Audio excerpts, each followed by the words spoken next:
Reggae Just Extra with Ras Dennis. Freddie McGregor is one of reggae's most enduring and soulful singers, boasting a remarkably steady career that began in the 60s when he was just 7 years old. Over the decades, he has navigated nearly every stylistic shift in Jamaican music, including ska, rocksteady, roots reggae, and lovers rock, his particular specialty, as well as dabbling in dancehall, raga, and dub. Not only is McGregor a talented singer, but he has also written some of his own material and has developed into an accomplished producer. His peak years were in the early 80s when he released acclaimed albums such as Big Ship and reached the height of his popularity in Jamaica and England. Despite this, he has remained an active presence in the reggae scene for decades, producing for other artists and periodically releasing new music, including 2013's D Captain and 2016's True to My Roots. While he is well known for his musical contributions, little is documented about his drumming skills or his romantic relationship with Judy Mowatt of the I-Threes, which resulted in the birth of their daughter named Yashimabeth McGregor. This is the untold story of Freddie McGregor as told by Ras Dennis.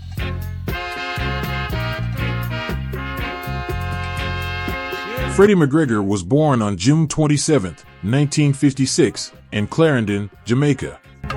At the age of 7, he began singing backup for a local ska harmony duo known as the Clarendonians, earning the nickname Little Freddie McGregor.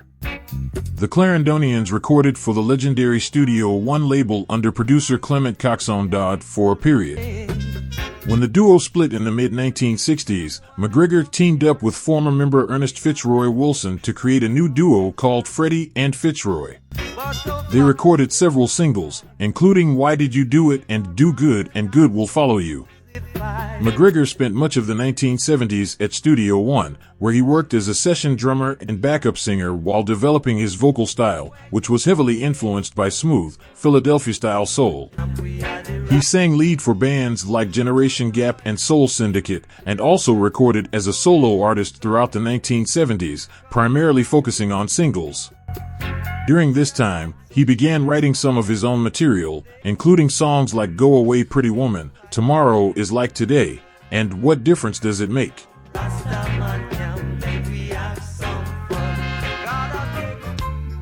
This is the place to be for your reggae gist, facts, and culture. In 1975, McGregor converted to Rastafari, which had a profound impact on his music. Still working with Studio One and collaborating with Earl Chinna Smith, he recorded the classics Rastaman Camp and I Am a Rasta Right Away. He followed these tracks with a series of singles that significantly raised his profile in Jamaica. In 1977, he released his first album, Mr. McGregor, under the guidance of producer Nini the Observer. Returning to Studio One, he released his first LP for the label in 1980, titled Bobby Bobblin'. This album featured a mix of new material and reworkings of older singles. It became a smash hit in Jamaica, establishing McGregor as an emerging star and revitalizing Coxon Dodd's production career. Around the same time, he began producing and arranging for other artists, most notably on Judy Mowatt's solo debut, Black Woman. McGregor and Mowatt also had a romantic relationship, resulting in the birth of their daughter, Yashimabeth McGregor.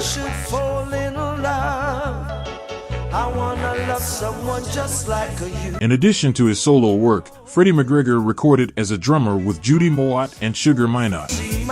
He also collaborated with Johnny Osborne, Jennifer Lara, and producers such as Junjo Laws, Linval Thompson, and Gussie Clark. In 1981, Freddie McGregor achieved a significant breakthrough with his hit single Big Ship, which propelled him to the forefront of reggae artists in the immediate post-Bob Marley era, alongside stars like Dennis Brown and Gregory Isaacs. His next album, also titled Big Ship, was released in 1982 and featured production by Linval Thompson, with musical backing from the Roots Radics. This album was highly successful, both creatively and commercially. In 1983, McGregor signed with Ras Records and released Come On Over, which helped him reach an international audience, establishing a presence in both the UK and the US. His 1984 follow-up, Across the Border, leaned more towards a pop sound and included his reggae cover of Guantanamera. To navigate the changing landscape of reggae during the dancehall revolution, McGregor released All in the Same Boat in 1986, which produced the major hit Push Come to Shove, marking his first entry on the UK charts.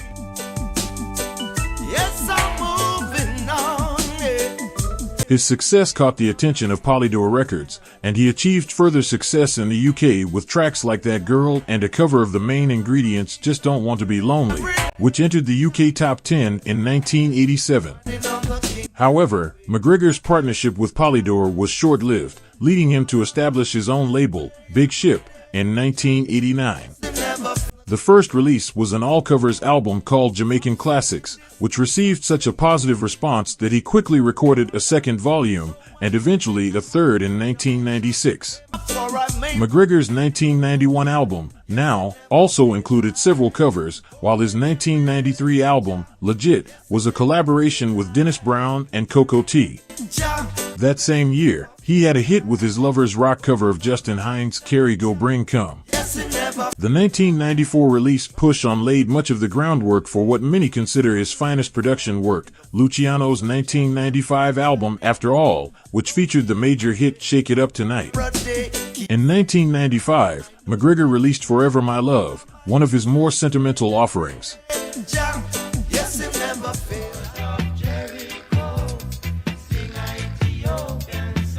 After slowing down his pace in the late 90s, Freddie McGregor returned in 2000 with the acclaimed album Signature, which restored his signature blend of roots reggae and lovers rock, infused with elements of dancehall. He followed this success 2 years later with another well-received album, Anything For You, which earned a Grammy nomination. In 2005, he released Comin' in Tough, featuring guest appearances from Anthony B., Marsha Griffiths, and Morgan Heritage, along with the hit single Lock It Down. Over the next few years, McGregor maintained a regular worldwide touring schedule, but his studio work shifted toward mentoring his sons, Stephen D. Genius and Chino, both of whom are producers, with Chino also being a dancehall vocalist. Stephen worked on his father's 2013 release, D Captain, which included tracks like Standing Strong, a reimagining of his early hit Bobby Bobbland featuring Gappy Ranks, and Move Up Jamaica, an anthem celebrating 50 years of Jamaican independence. In 2016, McGregor released a new album, True to My Roots, showcasing sleek and modern takes on the roots reggae sound. As the 2020s began, McGregor was in his 60s but remained active, releasing tracks like the doo-wop-flavored single Let Them Talk, along with collaborations with Shaka Demus, The Mighty Diamonds, and Fragga Ranks. In 2023, Freddie McGregor broke down in tears as he addressed his adoring fans at Reggae Sumfest, shortly after midnight. Seated and supported by his sons Chino and Stephen D. Genius, McGregor's emotional moment followed a challenging 8 months during which he had suffered a stroke. He is still undergoing therapy to manage the effects of the stroke, but he continues to perform live shows. That's all for this episode, and thank you for watching. Don't forget to subscribe, give a thumbs up, and leave a positive comment in the section below, and I'll see you again very soon for another important video. Many thanks for watching Reggae Gist Extra with Ras Dennis.